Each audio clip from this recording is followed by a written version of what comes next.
Peoples party اور مسلم league نون کی بات کی جائے تو ان کے درمیان اختلافات بڑھتے ہی جا رہے ہیں. کیا اختلافات سنجیدہ قسم کے ہیں یا پھر صرف نورا کشتی ہی ہو رہی ہے؟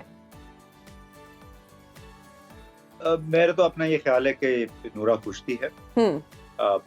پیپلز پارٹی اپنی کھوئی ہوئی ساکھ کسی حد تک بحال کرنا چاہتی ہے. جی وہ ساکھ جو سب سے پہلے عدم اعتماد کے ووٹ میں حصہ ڈال کے اور اس پی ڈی ایم کی حکومت میں شامل ہو کے اور جس طرح عوام کے مفادات کا کلا کما ہوا اور کے نتیجے میں دونوں بڑی پارٹیوں کی ساکھ بڑی بری طرح متاثر ہوئی، اس کرنے کی کوشش ہے. لوگوں پہ یہ ثابت کرنے کی کوشش ہو رہی ہے کہ ہم ان کے ساتھ نہیں ہیں اس معاملے پہ، جلد از جلد انتخابات کرائیں. یہ کوئی بچہ کھیل نہیں ہے کہ آپ ایک طرح کا مفادات کی قوت میں جا کے تمام تحریری آپ ضمانت اور بعد میں باہر آ کے کہیں کہ نہیں ہمارا یہ مطلب، یہ کوئی بچے تو نہیں ہیں. ہم نے پہلے بھی پروگرام میں یہ بات کی تھی کہ کوئی روٹی کو چوچو تو نہیں کہتے ہیں، دودھ کو دودھ نہیں کہتے ہیں. یہ ماشاء اللہ سمجھدار لوگ ہیں، اپنے مفادات کا تحفظ بڑی اچھی طرح جانتے ہیں. بھلے وہ عوام کے مفادات کو نظر انداز کرتے ہوں، وہ عوام جن کے کندھوں پر سوار ہو کے لیے اقتدار میں پہنچتے ہیں اپنے مفادات ان کو بہت عزیز بہت اچھی طرح پروٹیکٹ کرتے ہیں، اور اسی کے تحت انہوں نے پی ڈی ایم میں شمولیت بھی اختیار کی. اور ابھی ان مفادات کے تحفظ کے لیے انہوں نے یہ زبانی جمع خرچ شروع کر دیا ہے کہ ہمیں انتخابات جلد از جلد کرانے کی ضرورت ہے، اور ان کو معلوم ہے کہ ہونے نہیں ہے، لہٰذا کہنے میں کیا. اچھا، تو امتیاز گل صاحب، پیپلز پارٹی نے ایک بار پھر لیول پلینگ فیلڈ نہ ملنے کا شکوہ کیا ہے. پیپلز پارٹی کو کیوں لگتا ہے کہ اسے لیول پلینگ فیلڈ نہیں مل رہی؟ وہ اس لیے کہ معاف کیجیے، level playing field Peoples Party کو ملے گا تو صرف سندھ کی حد تک ملے گا. جو اس وقت ہمیں لگتا ہے جو اسکرپٹ ہے، منصوبہ وہ یہی ہے کہ مرکز میں مسلم لیگ کی حکومت بنانے کی تیاری ہو رہی ہے. اس کے لیے میدان ہموار ہو گیا ہے، تمام مخالفین کے ہاتھ پاؤں باندھ کے یا گھروں میں محفوظ کیا گیا ہے یا جیلوں میں ڈال دیا گیا ہے. اور اس کے ساتھ آپ نے یہ بھی دیکھا ہوگا کہ مسلم لیگ کے روایتی نواز شریف شہباز شریف کے بڑے پرانے بیوروکریٹ جو ان کی خدمت میں ہمہ وقت مصروف ہوتے تھے، احد چیمہ، توقیر شاہ، فواد حسن فواد اور ایک چوتھے صاحب ہیں، یہ تمام لوگ ایک ایک کر کے نگران حکومت میں شامل ہو گئے ہیں. جی تو اس خیال ہے بہت ایک واضح انڈیکیشن ہے کہ جو نگران حکومت ہے وہ دراصل مسلم لیگ کے مفادات کی نگہبان ان کی نگران حکومت ہے، اور انہی کے لیے رستہ ہموار ہوگا آہستہ آہستہ اگر آئندہ سال جنوری فروری میں انتخابات ہو گئے تو. امتیاز صاحب، ابھی زبانی جمع خرچ کا آپ نے ذکر کیا تو ہم نے دیکھا کہ پیپلز پارٹی تو ایک لائن ٹو کرتے نظر آتے ہیں کہ جی جلد از جلد انتخابات کروائے جائیں. بے شک وہ چاہے دکھاوے کے لیے ایسا کہا جا رہا ہے، لیکن دوسری جانب نون لیگ آپ کو کیا لگتا ہے ممکنہ بیانیہ کیا ہو سکتا ہے کہ جو فیس سیونگ بھی ہو، کیونکہ پی ڈی ایم کی حکومت کو بھی لیڈ کیا نون لیگ نے، تو ایک عوامی پریشر تو آئے گا سر؟ عوامی پریشر کی کس نے پرواہ کی ہے؟ کیا جب انتخابی نتائج ہو رہے ہوتے ہیں فائنل کمپائل الیکشن کمیشن میں، تو اس وقت کوئی عوام موجود ہوتی ہے، اس وقت آپ موجود ہوتے ہیں، ہم موجود ہوتے ہیں. تو اس میں جیسے تیسے بھی الیکشن ہوں گے، اللہ کرے کہ ٹرانسپیرنٹ آزادانہ طور پہ الیکشن ہو، لیکن اب تک کے جو اقدامات ہیں، جو آثار ہیں، وہ بڑے واضح ہیں. اس میں بہت عرصہ پہلے مجھے کسی پولیس افسر نے کہا کہ دیکھیں جو عمران خان کے خلاف کیسز بن رہے ہیں وہ ایسے ہی بن رہے ہیں، ان سے نکلتے نکلتے عمر گزر جائے گی اگر کوئی معاہدہ نہ ہو گیا، کوئی ڈیل نہ ہو گئی یا کوئی معجزہ نہ ہو گیا.